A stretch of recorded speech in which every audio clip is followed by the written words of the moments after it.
I'm Ernie, And I'm Tim. and we are the makers of Hot Ash. Hot ash was a thought that came over a few months, just thinking about the idea of doing something different.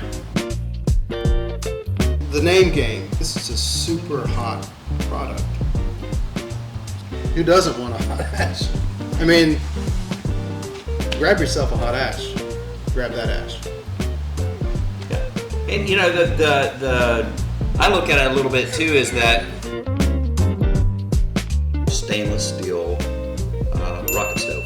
The next grill, the hot ash fire pit, and then in this chamber too, because it's so hot and intense, everything burns down to just minimal ash. Yeah, it was nothing but trials and a lot of errors. Tim is like the ultimate. He's like the MacGyver of our company. Well, we just don't want to be defeated by a piece of metal. We want to Well, he win. doesn't. We want to win. I want to win. He's awesome.